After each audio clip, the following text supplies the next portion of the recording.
Hello बच्चों। तो life process का जो प्लांट एनिमल वाला हिस्सा था वो तो हमने कंप्लीट कर लिया। हमने डाइजेशन, रिस्पायरेशन, सर्कुलेशन और एक्सक्रीशन को कंप्लीट किया। अब प्लांट वाला हिस्सा स्टार्ट कर रहे हैं बच्चे। स्टार्ट कर रहे हैं फोटोसिंथेसिस से।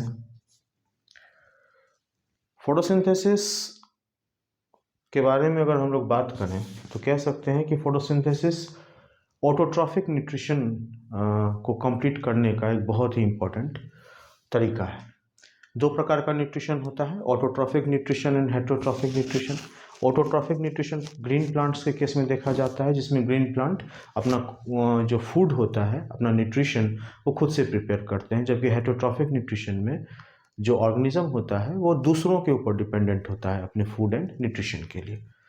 तो फोटोसिंथेसिस की अगर हम लोग बात करें तो फोटोसिंथेसिस दो प्रकार से, दो टाइप में हम लोग देख सकते हैं। एक हमारा लाइट डिपेंडेंट रिएक्शन होता है और एक हमारा लाइट इंडिपेंडेंट रिएक्शन है। सबसे पहले फोटोसिंथेसिस के बारे में आपको कुछ एलिमेंट्री इंफॉर्मेशन दे दूं। फोटोसिंथेसिस एक एनाबॉलिक प्रोसेस है। एनाबॉलिक प्रोसेस का मतलब इसमें चीज़ों का निर्माण होता है। जैसे कि अगर हम लोग फोटोसिंथेसिस का इक्वेशन लिखें तो हम लिख सकते हैं कि इसमें 6 कार्बन डाइऑक्साइड का मॉलिक्यूल जो होता है वो 12 वाटर के मॉलिक्यूल के साथ रिएक्ट करता है। और यहाँ पर लाइट एनर्जी बहुत इंपॉर्टेंट है। जो फोटोसिंथेटिकली एक्टिव रेडिएशन होता है, इसको PAR बोलते हैं, जो कि फोटोसिंथेसिस में यूज होता है, वो लाइट एनर्जी इंपॉर्टेंट है उसी बैंड में। और क्लोरोफिल यहाँ पर जो है मेजर पार्ट प्ले करता है। तो लाइट एनर्जी एंड क्लोरोफिल के प्रेजेंस में कार्बन डाइऑक्साइड और वाटर जो है आपस में रिएक्ट करके ग्लूकोज का डेवलपमेंट करता है, C6H12O6। अब यहाँ पर 6 कार्बन डाइऑक्साइड सिर्फ 6 ही वाटर के साथ रिएक्ट कर सकता है, तो 6 वाटर का मॉलिक्यूल लीव हो गया, बच गया। तो 6 वाटर मॉलिक्यूल और ऑक्सीजन जो है यहाँ से लिबरेट होगा। तो ये हमारा जो है ओवरऑल रिएक्शन है फोटोसिंथेसिस का। कार्बन डाइऑक्साइड और water in the presence of PAR, that is photosynthetically active radiation in the light energy, वो और क्लोरोफिल के प्रेजेंस में ग्लूकोज का डेवलपमेंट होगा। ये हमारा ग्लूकोज है, C6H12O6, दिस इज ग्लूकोज। और वाटर और ऑक्सीजन यहाँ से जो है वो लिबरेट होगा।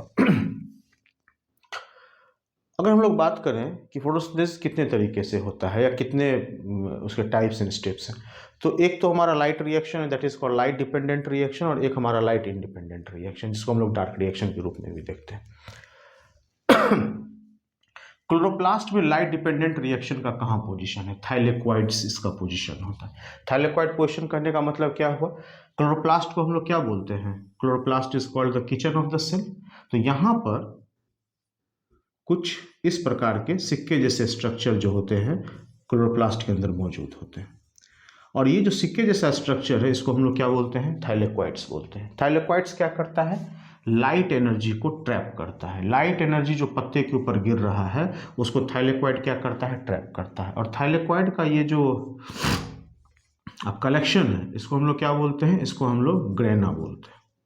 और ये जो दो थाइलेक्वाइड को जोड़ने वाला जो लाइन है इसको हम लोग स्ट्रोमा लैमेली के नाम से जानते हैं। और यहाँ पर जो है एक फ्लूइड मैट्रिक्स मौजूद होता है जिसके अंदर डाइवर्स टाइप के एंजाइम्स एंड ATP एंड बहुत सारे आयंस एंड मिनरल्स वो सब मौजूद होते हैं। तो लाइट रिएक्शन के अंदर क्या होता है कि लाइट एनर्जी जब फॉल करता है सरफेस पे तो वहाँ से इलेक्ट्रॉन्स का फ्लो स्टार्ट होता है। कहाँ से कहाँ? इलेक्ट्रॉन डोनर से इलेक्ट्रॉन रिसेप्टर तक।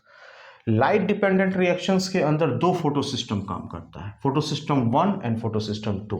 और फोटो सिस्टम 1 एंड 2 के पास क्या मौजूद होता है? क्लोरोफिल मॉलिक्यूल मौजूद होता है। और ये क्लोरोफिल मॉलिक्यूल जो होता है वो लगातार इलेक्ट्रॉन्स को रिलीज करता रहता है। अभी तक कहने का मतलब ये था कि लाइट डिपेंडेंट रिएक्शंस के अंदर जो साइट है उसका वो थाइलेक्वाइड है।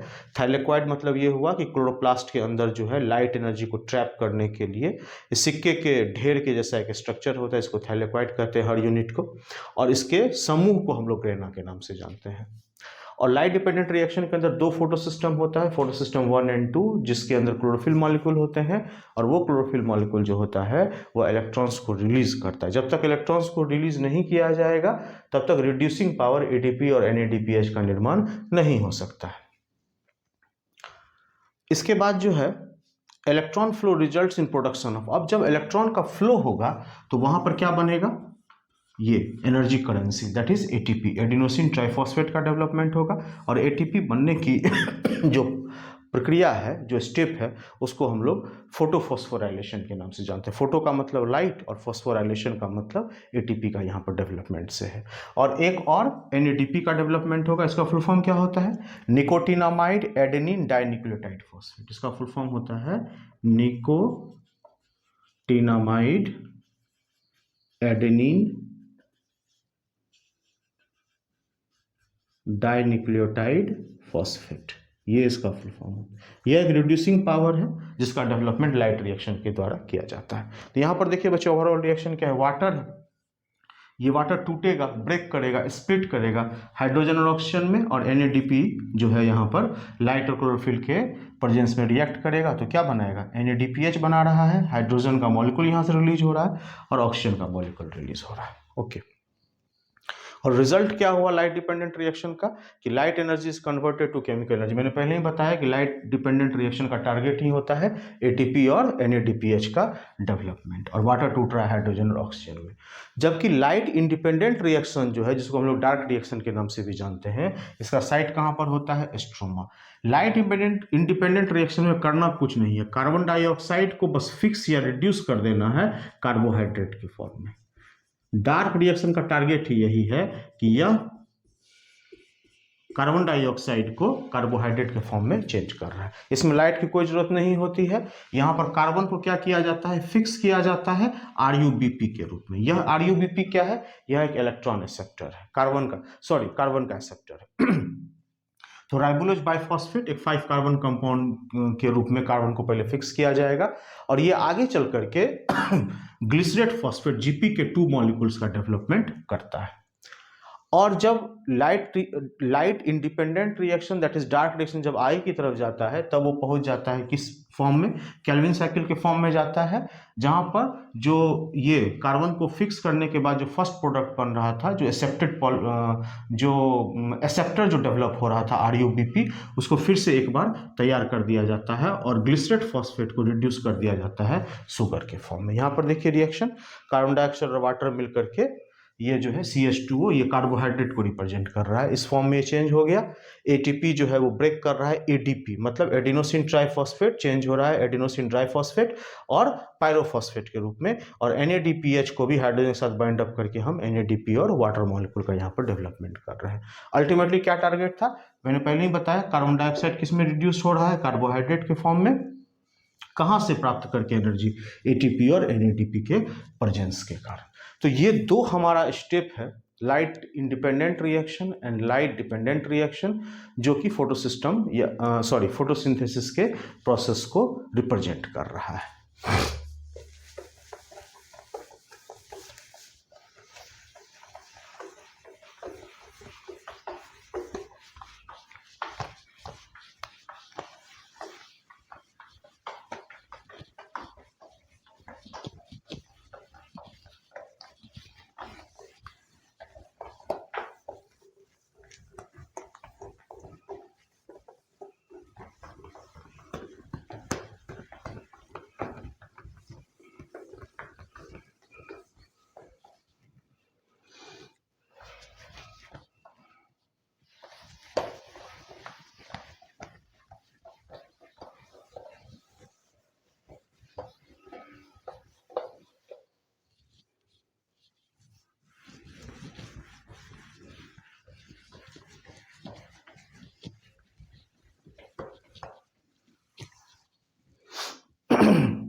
फोटोसिंथेसिस की हम लोग बात करें बच्चे, तो लीव्स के अंदर होता है, लीफ का जो मेसोफिल सेल है,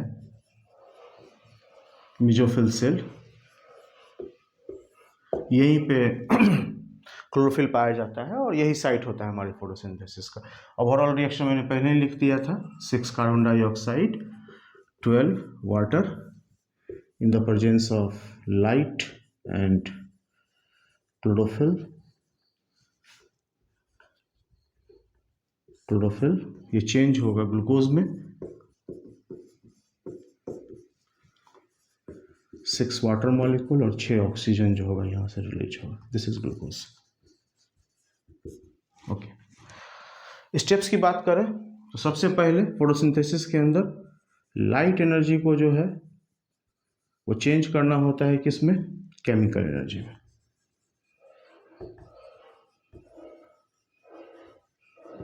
लाइट एनर्जी को चेंज करना है केमिकल एनर्जी में। वाटर टूटेगा, स्प्लिट करेगा, वाटर स्प्लिट करेगा, क्योंकि इसको लगातार जो है ये टूटेगा हाइड्रोजन एंड ऑक्सीजन के फॉर्म में।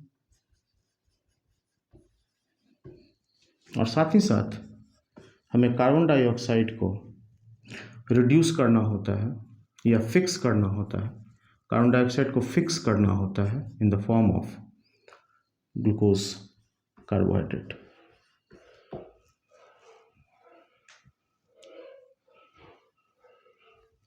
अगर हम लोग देखें एक पत्ते के अंदर, तो ये मान लीजिए एक वैक्सीक्यूटिकल है और ये जो है आपका अपर एपिडर्मिस वाला पार्ट।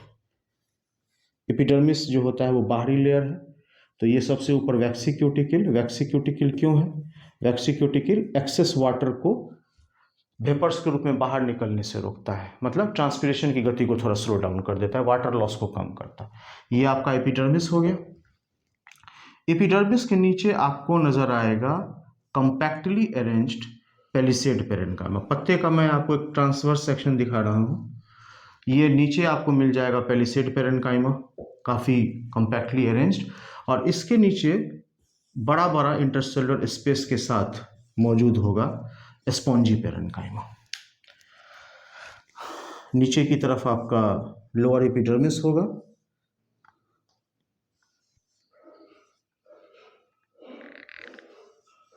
और यहाँ पर मौजूद होगा गार्ड सेल्स, स्टोमाटा का पिट्स, और ये हो गया आपका गार्ड सेल।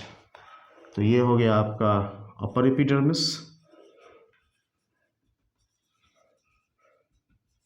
ये हो गया आपका palisade parenchyma, compactly arranged parenchyma, और ये आपका हो जाएगा स्पॉन्जी पेरेन्काइमा, स्पॉन्जी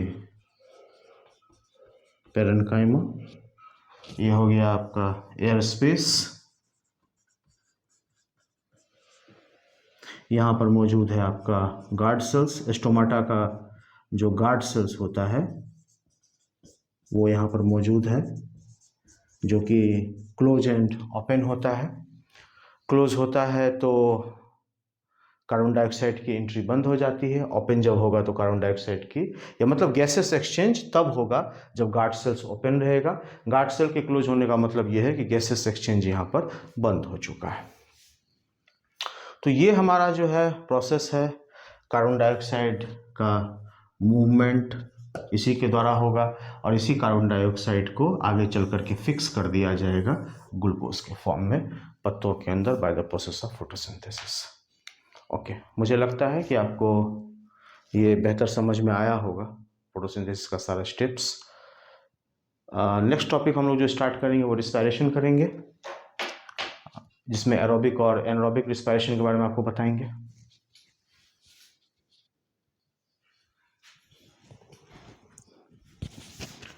ओके बच्चों, नेक्स्ट जो हमारा टॉपिक है यहाँ पे फोटोसिंथेसिस के बाद वो है रिस्पायरेशन। रिस्पायरेशन, जैसे मैंने आपको पहले बताया था कि फोटोसिंथेसिस एक एनाबॉलिक प्रोसेस है जिसमें कि डेवलपमेंट होता है न्यू सब्सटेंसेस का। यहाँ पे रिस्पायरेशन जो होता है ये एक कैटाबॉलिक प्रोसेस है। Catabolic process, catabolic process. Catabolic process का मतलब क्या हुआ? यहाँ पर डिस्ट्रक्टिव मेटाबॉलिज्म होगा, मतलब ब्रेकडाउन होगा, डिस्ट्रक्टिव मेटाबॉलिज्म। इसमें कोई भी एक एनर्जी रिच सब्सटेंस ब्रेकडाउन करेगा सिंपलर फॉर्म में, और वहाँ से एनर्जी जो होगा वो रिलीज होगा, मतलब एक्सोथर्मिक रिएक्शन यहाँ पर वर्क करता है। रिस्पायरेशन दो प्रकार का होता है, एक है हमारा एरोबिक रिस्पायरेशन। एरोबिक रिस्पायरेशन में क्या होगा? प्रेजेंस ऑफ ऑक्सीजन है, प्रेजेंस ऑफ ऑक्सीजन है। जबकि दूसरा जो है वो है anaerobic respiration. Anaerobic respiration, anaerobic respiration का मतलब क्या होगा? यहाँ पर या तो ऑक्सीजन की कमी होगी, स्कार्सिटी होगी, या ऑक्सीजन कंप्लीटली क्या रहेगा, एब्सेंट रहेगा। अब यहाँ बात करें रिस्पायरेशन में, सबसे पहले क्या है कि ग्लूकोज जो होगा, ग्लूकोज मॉलिक्यूल, ग्लूकोज एक 6 कार्बन कंपाउंड है। यह ब्रेक डाउन करेगा, एक प्रोसेस है जिसको हम लोग कहते हैं ग्लाइकोलाइसिस। ग्लाइकोलाइसिस जो होता है वो साइटोप्लाज्म में कंप्लीट किया जाता है, और ग्लूकोज जो होगा वो ब्रेक करेगा पायरूवेट के रूप में, 2 मॉलिक्यूल्स ऑफ पायरूवेट। पायरूवेट का 2 मॉलिक्यूल का डेवलपमेंट होगा, और पायरूवेट जो है 3 कार्बन कंपाउंड है। ग्लूकोज 6 कार्बन कंपाउंड है, जबकि पायरूवेट जो है वो 3 कार्बन कंपाउंड। अब यहाँ पर इसका 3 स्थिति हो सकता है। पहली स्थिति क्या है, absence of oxygen. Absence of oxygen, अगर ऑक्सीजन है ही नहीं तो किसका केस बनेगा, ईस्ट का केस बनेगा। माइक्रो ऑर्गेनिज्म ईस्ट के केस में अगर फर्मेंटेशन चल रहा है तो वहाँ पर ऑक्सीजन मौजूद नहीं होगा। और अगर ऐसा हुआ तो यहाँ पर किस चीज़ का डेवलपमेंट है, यहाँ पर डेवलपमेंट होगा C2H5OH, मतलब इथेनॉल का, कार्बन डाइऑक्साइड और एनर्जी। ये पहली अवस्था है ग्लूकोज के ब्रेकडाउन की। ईस्ट के केस में in the absence of oxygen ethanol का डेवलपमेंट यहाँ पर आप देख रहे हैं कि हो रहा है, मतलब ग्लूकोज जो होगा वह इथेनॉल के रूप में जो है वो चेंज हो रहा है। ये पहली अवस्था है। दूसरी अवस्था क्या है कि ऑक्सीजन की कमी होगी, स्कार्सिटी ऑफ ऑक्सीजन। जैसे कि आप कोई हार्ड एक्सरसाइज कर रहे हैं, सांस काफी तेज चल रही है, जितनी आपको मसल्स में ऑक्सीजन की आवश्यकता है उतनी आपको ऑक्सीजन मिल नहीं पा रही है, मतलब स्कार्सिटी ऑफ ऑक्सीजन अगर चल रहा है। तो स्कार्सिटी ऑफ अगर ऑक्सीजन है तो क्या बनेगा, मसल में क्या बनेगा, लैक्टिक एसिड बन जाएगा, लैक्टिक एसिड। और यही लैक्टिक एसिड जो होता है वो थकावट का कारण बनता है, फैटिक। मसल्स में जो आपको थकावट महसूस होती है वो लैक्टिक एसिड के डेवलपमेंट के कारण, और ऐसा तब होता है जब ऑक्सीजन की क्या होती है, कमी या स्कार्सिटी होती है। और तीसरा जो स्टेप है, इसकी तीसरी जो अवस्था है ब्रेकडाउन की, वो है प्रेजेंस ऑफ ऑक्सीजन। अगर ऑक्सीजन के प्रेजेंस में ग्लूकोज का ब्रेकडाउन हो रहा है तो क्या क्या बनेगा, तो यहाँ बनेगा कार्बन डाइऑक्साइड बनेगा, सिंपल है, वाटर है, और यहाँ पर एनर्जी का डेवलपमेंट होगा। एरोबिक रिस्पायरेशन के अंदर in the presence of oxygen और ग्लूकोज का ब्रेकडाउन होता है तो लगभग 38 एटीपी के मॉलिक्यूल का डेवलपमेंट होता है। एरोबिक रिस्पायरेशन के अंदर एडिनोसिन ट्राइफॉस्फेट, ये जो एटीपी है, अच्छा एटीपी का डेवलपमेंट कैसे होगा, एडिनोसिन डाइफॉस्फेट प्लस पायरोफॉस्फेट, ये दोनों आपस में मिलेगा तो एडिनोसिन ट्राइफॉस्फेट का डेवलपमेंट होगा।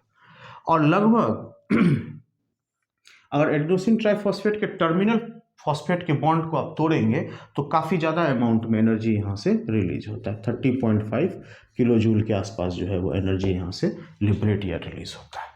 लेकिन अगर एनारोबिक रिस्पायरेशन की बात करें तो यहाँ पर 38 एटीपी मॉलिक्यूल का डेवलपमेंट नहीं है, यहाँ पर सिर्फ 2 एटीपी मॉलिक्यूल्स का डेवलपमेंट होता है, 2 एटीपी मॉलिक्यूल्स।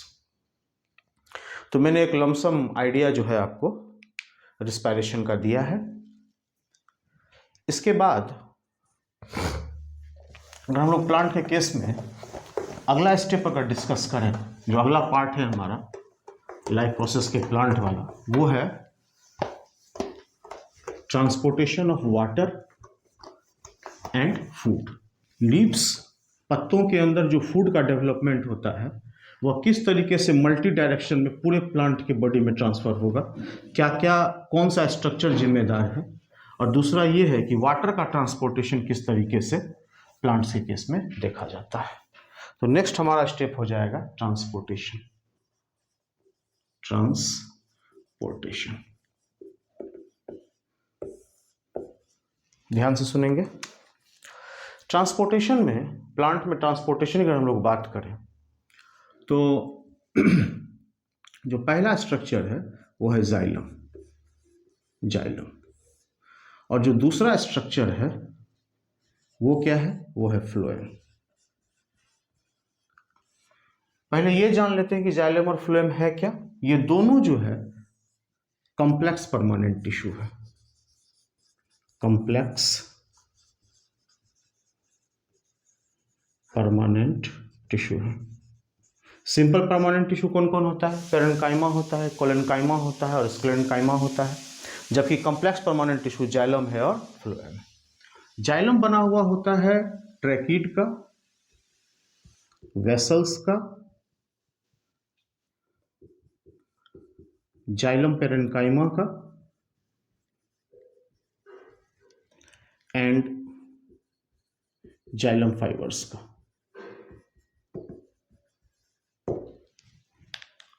अगर हम लोग ट्रैकिड्स की बात करें तो ट्रैकिड का जो शेप है,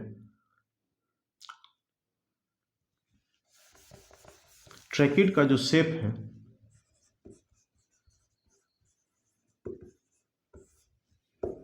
वो कुछ इस तरीके से होता है। स्पिंडल शेप्ड होता है और बीच में आपको पिट्स नजर आएगा, जबकि वेसल्स जो होता है उसका ल्यूमेन जो होता है वो ऑब्लिटेरेटेड होता है, काफी बड़ा ल्यूमेन है इसका वेसल्स का। ये आपका हो गया ट्रैकिड्स और ये हो गया आपका वेसल्स। ट्रैकिड की बात करें तो इसका जो प्रोटोप्लाज्म होता है ट्रैकिड्स का, प्रोटोप्लाज्म वो डेड होता है, प्रोटोप्लाज्म डेड है ट्रैकिड्स का।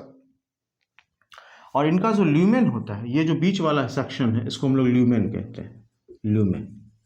और इसका जो ल्यूमेन होता है वो काफी जो है सकड़ा और कॉम्पैक्टेड होता है, ल्यूमेन इसका काफी स्मॉल होता है। ट्रैकिड्स का जो वाल होता है वो काफी थिक होता है, काफी मोटा होता है और उस पर लिग्निन डिपोजिशन पाया जाता है, मतलब लिग्निफाइड होता है, लिग्निफाइड।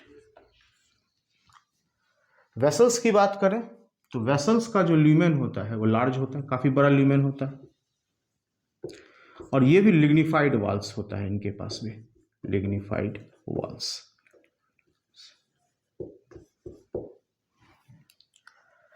अगर हम लोग बात करते हैं इसकी जाइलम पेरेन्काइमा की, तो जाइलम पेरेन्काइमा जो होता है वो लिविंग है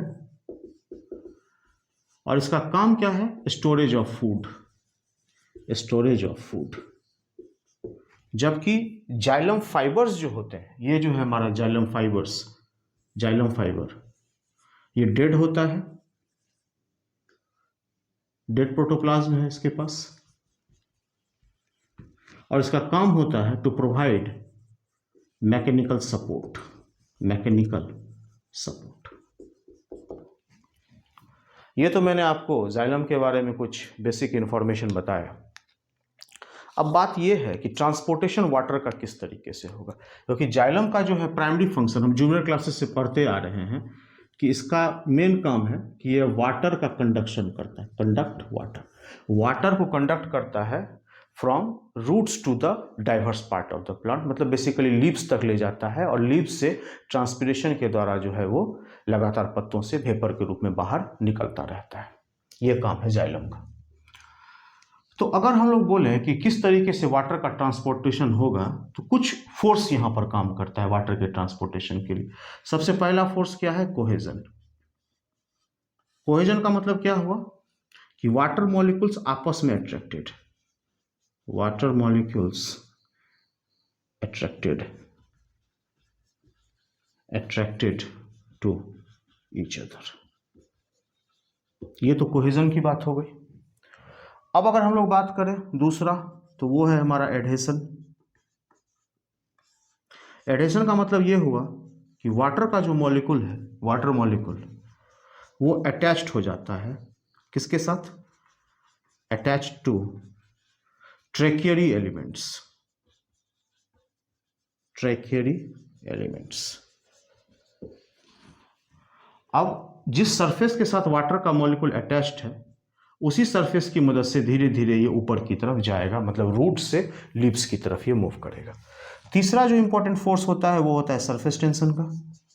लिक्विड फेज में वाटर का मॉलिक्यूल एक दूसरे से काफ़ी अटैच्ड रहता है, अट्रैक्टेड रहता है लिक्विड फेज के अंदर, जिसके कारण उनका मूवमेंट जो होता है वो काफ़ी आसान हो जाता है लिक्विड फेज के अंदर। लिक्विड फेज के अंदर वाटर मॉलिक्यूल्स का अट्रैक्शन गैसियस फेज से ज़्यादा होता है, जिसके कारण उसका मूवमेंट ऊपर की तरफ काफ़ी आसानी के साथ हो सकता है। और एक और फोर्स है जिसको हम लोग कहते हैं कैपिलरिटी। कैपिलरिटी, कैपिलरिटी का मतलब क्या है? जैसे आप कोल्ड ड्रिंक पी रहे हैं बोतल से स्ट्रॉ लगा के, तो स्ट्रॉ का जो डायमीटर है वो काफ़ी कम है, जिसके कारण वाटर का जो कोल्ड ड्रिंक है वो छोटे से डायमीटर में तेजी से ऊपर की तरफ जा रहा है। यहाँ पर भी वही है। कैपिलरिटी का मतलब क्या होगा कि ल्यूमेन जो है अगर वो कम है, नैरो ल्यूमेन है, तो मूवमेंट जो होगा वो ज़्यादा आसानी से नीचे से ऊपर की तरफ चलता है। ये चीज़ है कैपिलरिटी का। तो कोहेजन, एडहेशन, सरफेस टेंशन और कैपिलरिटी, ये 4 फोर्स काउज करता है वाटर मॉलिक्यूल्स को मूव करने के लिए from roots to the lips. अब इसी बात को थोड़ा और सिंपली हम आपको समझाते हैं कि किस तरीके से वाटर का मॉलिक्यूल ट्रांसपिरेशनल पुल के द्वारा ऊपर की तरफ जाता है।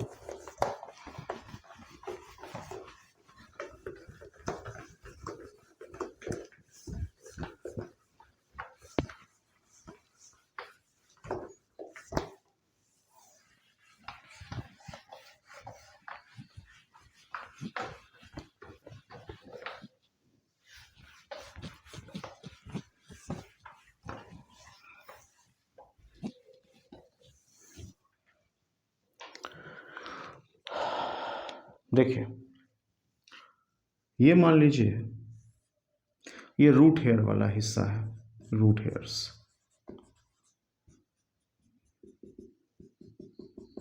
यहाँ वाटर मॉलिक्यूल मौजूद है, बहुत सारा वाटर मॉलिक्यूल यहाँ मौजूद है।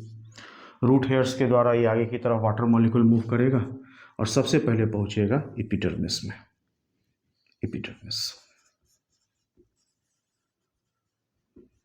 एपिडर्मिस से जब ये आगे बढ़ेगा तब ये पहुंचेगा कॉर्टेक्स में।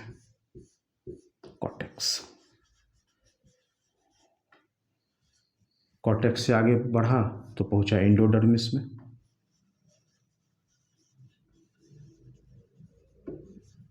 एंडोडर्मिस से आगे बढ़ा तो ये पहुंचा पेरीसाइकिल में।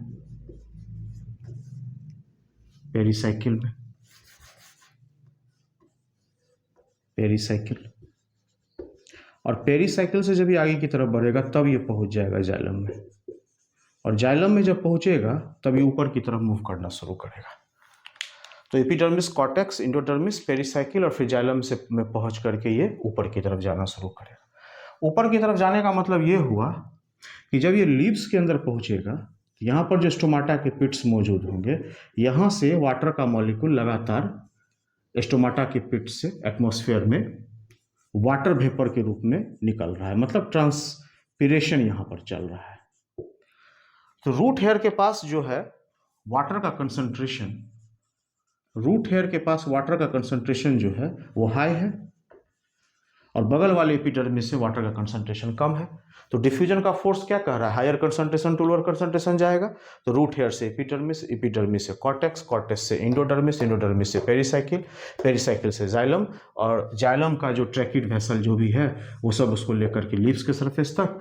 और इन्वायरमेंट में जो है वाटर की मात्रा कम और रूट हेयर के पास जो वाटर मॉलिक्यूल है जमीन के नीचे वहाँ पर ज़्यादा, तो एक सीक्वेंशियल स्टेप में आगे बढ़ते हुए यहाँ पर डिफ्यूजन के फोर्स के कारण ये लगातार बाहर निकलता रहेगा। इसका मतलब ट्रांसपिरेशन जो है वह प्रोसेस है जो कि वाटर मॉलिक्यूल्स को रूट्स के पास से लेकर के लिप्स तक लाया और लिप्स से उसको बाहर निकाल रहा है। इसलिए वाटर का जो ये ट्रांसपोर्टेशन या मूवमेंट है इसको हम लोग ट्रांसपिरेशनल पुल के नाम से जानते हैं। मतलब खींच रहा है ट्रांसपिरेशनल पुल वाटर मॉलिक्यूल को यहाँ से लेकर के लिप्स से के स्टोमाटा के पिट्स के द्वारा बाहर निकलने तक।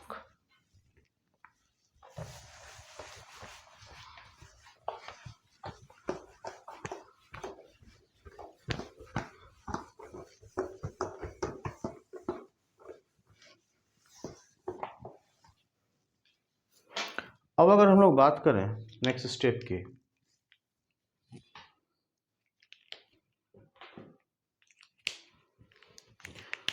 तो ये तो वाटर का कंडक्शन है। अब हम लोग बात करते हैं फूड एंड अमीनो एसिड के कंडक्शन की, और उसके लिए जो स्ट्रक्चर है मैंने पहले ही बताया आपको प्लांट के पास, वो है फ्लोएम। ये कंडक्ट करता है फूड एंड अमीनो एसिड्स।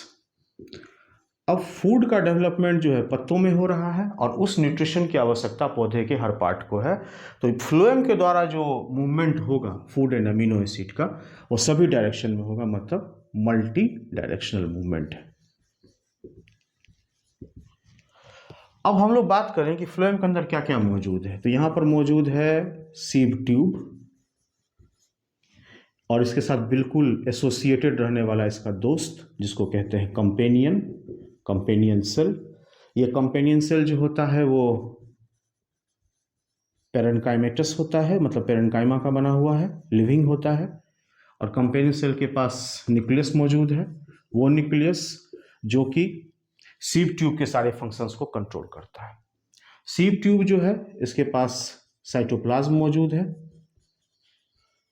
इसके पास वैक्यूल मौजूद है, ये सब तो इसके पास प्रेजेंट रहता है। एब्सेंट क्या है? न्यूक्लियस इसके पास एब्सेंट रहता है। अब कंपेनियन सेल का जो न्यूक्लियस है वह सीव ट्यूब के सारे फंक्शंस को कंट्रोल कर रहा है। कंपेनियन सेल का न्यूक्लियस, सीव ट्यूब के पास तो है नहीं न्यूक्लियस, सिर्फ साइटोप्लाज्म एंड वैक्यूल है। तो कंपेनियन सेल का न्यूक्लियस जो है वो सीव ट्यूब के सारे फंक्शंस को कंट्रोल करने का काम यहाँ पर कर रहा है। इसके अलावा फ्लोएम के पास मौजूद होता है phloem parenchyma plus phloem fibres, जिसको हम लोग बास्ट फाइबर के नाम से भी जानते हैं, बास्ट फाइबर्स के नाम से भी जान रहे हैं। फ्लोएम पेरेन्काइमा मैंने पहले ही आपको पेरेन्काइमा है तो लिविंग ही होगा और काम क्या होगा इसका? Storage of food. और फ्लोएम फाइबर जो होते हैं वो डेड होते हैं, लिग्निफाइड होते हैं, लिग्निन का डिपोजिशन पाया जाता है इनके वाल पे, डेड है, लिग्निफाइड है। और इसका काम क्या होता है फ्लोएम फाइबर्स का? मैकेनिकल सपोर्ट देना।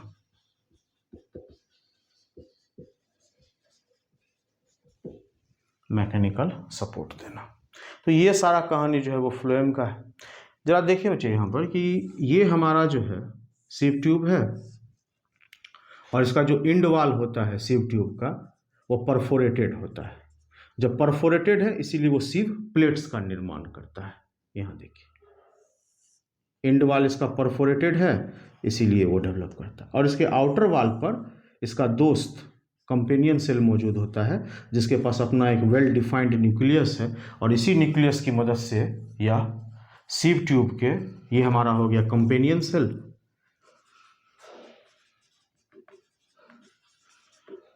और ये हो गया हमारा सीव ट्यूब। और सीव ट्यूब और कंपेनियन सेल के बीच में जो ये आपका वाल है, लॉन्गिट्यूडनल वाल, इसी के अंदर पिट फील्ड्स मौजूद होते हैं। Longitudinal wall between sieve tube and companion cell contain pit fields. Pit field का मतलब दोनों के बीच में जो पार्टीशन है लॉन्गिट्यूडनल वाल का, उनके बीच में पिट्स या छिद्र मौजूद होता है जिसके द्वारा सारे फंक्शंस को कंट्रोल किया जाता है, पिट फील्ड्स। तो ट्रांसपोर्टेशन जब होता है फूड एंड एमिनो एसिड का फ्लोएम के द्वारा तो हमेशा बल्क ट्रांसपोर्ट होता है। बल्क ट्रांसपोर्ट भी होगा जिसको हम लोग मास फ्लो के नाम से भी जानते हैं। इस तरीके से हमें ट्रांसपोर्टेशन का भी एक लमसम आइडिया जो है वो हो गया है। Transportation of water bye xylem and transportation of food and amino acid by phloem.